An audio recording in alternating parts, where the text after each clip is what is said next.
بسم اللہ الرحمن الرحیم۔ عروہ نے بیان کیا کہ زبیر رضی اللہ عنہ سے ایک انصاری رضی اللہ عنہ کا جھگڑا ہوا تو نبی کریم صلی اللہ علیہ وسلم نے فرمایا کہ زبیر پہلے تم اپنا باغ سیراب کر لو، پھر پانی آگے کے لیے چھوڑ دینا۔ اس پر انصاری رضی اللہ عنہ نے کہا کہ یہ آپ کی پھوپھی کے لڑکے ہیں۔ یہ سن کر رسول اللہ صلی اللہ علیہ وسلم نے فرمایا زبیر اپنا باغ اتنا سیراب کر لو کہ پانی اس کی منڈیروں تک پہنچ جائے، اتنے روک رکھو۔ زبیر رضی اللہ عنہ نے کہا کہ میرا گمان ہے کہ یہ آیت ہرگز نہیں، تیرے رب کی قسم یہ لوگ اس وقت تک مومن نہیں ہوں گے جب تک آپ کو اپنے تمام اختلافات میں حکم نہ تسلیم کر لیں۔ اسی باب میں نازل ہوئی ہے۔ محمد بن عباس کہتے ہیں کہ ابو عبداللہ نے کہا کہ عروہ نے عبداللہ سے کوئی حدیث ذکر نہیں کی، صرف لیث سے کی۔ صحیح بخاری حدیث نمبر 2361۔ عروہ بن زبیر رضی اللہ عنہ نے بیان کیا کہ ایک انصاری مرد نے زبیر رضی اللہ عنہ سے حرہ ندی کے بارے میں، جس سے کھجوروں کے باغ سیراب ہوا کرتے تھے، جھگڑا کیا۔ رسول اللہ صلی اللہ علیہ وسلم نے فرمایا زبیر تم سیراب کر لو، پھر اپنے پڑوسی بھائی کے لیے جلد پانی چھوڑ دینا۔ اس پر انصاری رضی اللہ عنہ نے کہا جی ہاں، آپ کی پھوپھی کے بیٹے ہیں نا؟ رسول اللہ صلی اللہ علیہ وسلم کا رنگ بدل گیا۔ آپ نے فرمایا اے زبیر تم سیراب کرو یہاں تک کہ پانی کھیت کی منڈیروں تک پہنچ جائے۔ اس طرح آپ نے زبیر رضی اللہ عنہ کو ان کا پورا حق دلوا دیا۔ زبیر رضی اللہ عنہ کہتے ہیں کہ قسم اللہ کی یہ آیت اسی بارے میں نازل ہوئی تھی، ہرگز نہیں، تیرے رب کی قسم اس وقت تک یہ ایمان والے نہیں ہوں گے جب تک اپنے جملہ اختلافات میں آپ کو حکم نہ تسلیم کریں۔ ابن شہاب نے کہا کہ انصار اور تمام لوگوں نے اس کے بعد نبی کریم صلی اللہ علیہ وسلم کے اس ارشاد کی بنا پر کہ سیراب کرو اور پھر اس وقت تک رک جاؤ جب تک پانی منڈیروں تک نہ پہنچ جائے، ایک اندازہ لگایا، یعنی پانی ٹخنوں تک بھر جائے۔ صحیح بخاری حدیث نمبر 2362۔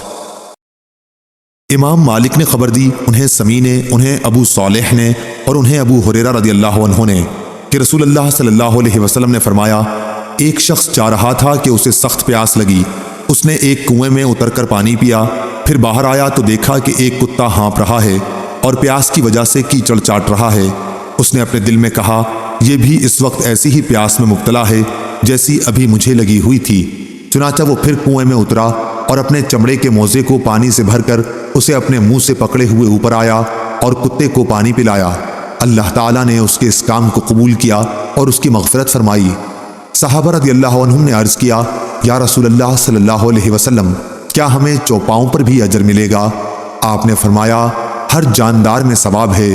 اس روایت کی مطابقت حماد بن سلمہ اور ربیع بن مسلم نے محمد بن زیاد سے کی ہے۔ صحیح بخاری حدیث نمبر 2363۔ نافع بن عمر نے بیان کیا، ان سے ابن ابی ملیکہ نے اور ان سے اسماء بنت ابی بکر رضی اللہ عنہا نے کہ نبی کریم صلی اللہ علیہ وسلم نے ایک دفعہ سورج گرہن کی نماز پڑھی، پھر فرمایا ابھی ابھی دوزخ مجھ سے اتنی قریب آ گئی تھی کہ میں نے چونک کر کہا اے رب کیا میں بھی انہی میں سے ہوں؟ اتنے میں دوزخ میں میری نظر ایک عورت پر پڑی۔ اسماء رضی اللہ عنہا نے بیان کیا مجھے یاد ہے کہ آن حضرت صلی اللہ علیہ وسلم نے فرمایا تھا کہ اس عورت کو ایک بلی نوچ رہی تھی۔ آپ نے دریافت فرمایا کہ اس پر اس عذاب کی کیا وجہ ہے؟ آپ کے ساتھ والے فرشتوں نے کہا کہ اس عورت نے اس بلی کو اتنی دیر تک باندھے رکھا کہ وہ بھوک کے مارے مر گئی۔ صحیح بخاری حدیث نمبر 2364۔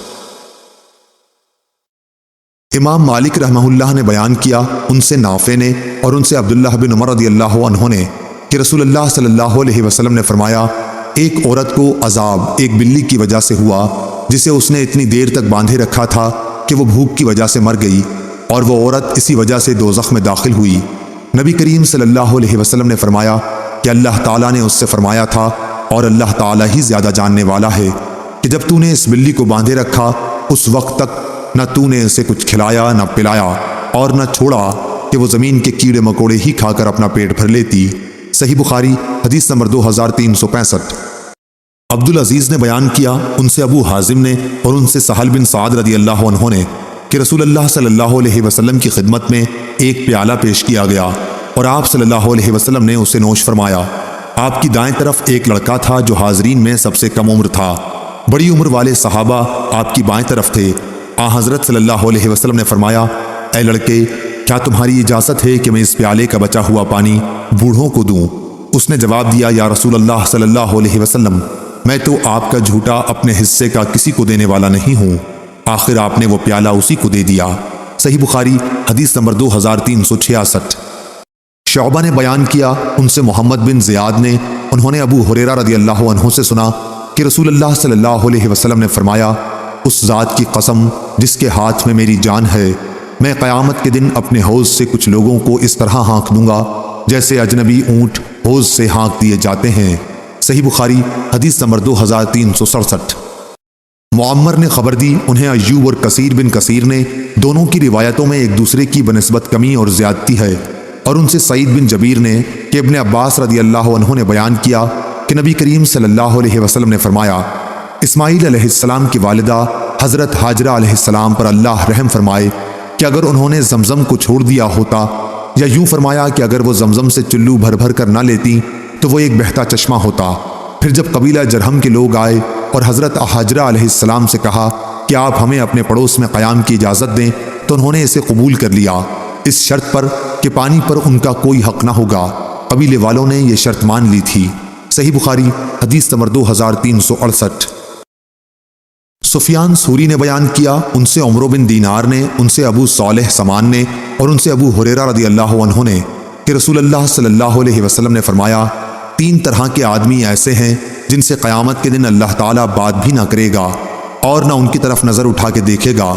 وہ شخص جو کسی سامان کے متعلق قسم کھائے کہ اسے اس کی قیمت اس سے زیادہ دی جا رہی تھی جتنی اب دی جا رہی ہے، حالانکہ وہ جھوٹا ہے۔ وہ شخص جس نے جھوٹی قسم عصر کے بعد اس لیے کھائی کہ اس کے ذریعے ایک مسلمان کے مال کو ہضم کر جائے۔ وہ شخص جو اپنی ضرورت سے بچے پانی سے کسی کو روکے، اللہ تعالیٰ فرمائے گا کہ آج میں اپنا فضل اسی طرح تمہیں نہیں دوں گا جس طرح تم نے ایک ایسی چیز کے فالتو حصے کو نہیں دیا تھا جسے خود تمہارے ہاتھوں نے بنایا بھی نہ تھا۔ علی نے کہا کہ ہم سے سفیان نے عمرو سے کئی مرتبہ بیان کیا کہ انہوں نے ابو صالح سے سنا اور وہ نبی کریم صلی اللہ علیہ وسلم تک اس حدیث کی سند پہنچاتے تھے۔ صحیح بخاری حدیث نمبر 2369۔ لیث نے بیان کیا، ان سے یونس نے، ان سے ابن شہاب نے، ان سے عبید اللہ بن عبداللہ بن عتبہ نے، اور ان سے ابن عباس رضی اللہ عنہ نے کہ صعب بن جسامہ لیثی رضی اللہ عنہ نے بیان کیا کہ رسول اللہ صلی اللہ علیہ وسلم نے فرمایا، چراگاہ اللہ اور اس کا رسول ہی محفوظ کر سکتا ہے۔ ابن شہاب نے بیان کیا کہ ہم تک یہ بھی پہنچا ہے کہ نبی کریم صلی اللہ علیہ وسلم نے نقی میں چراگاہ بنوائی تھی، اور حضرت عمر رضی اللہ عنہ نے صرف اور ربضہ کو چراگاہ بنایا۔ صحیح بخاری حدیث نمبر 2370۔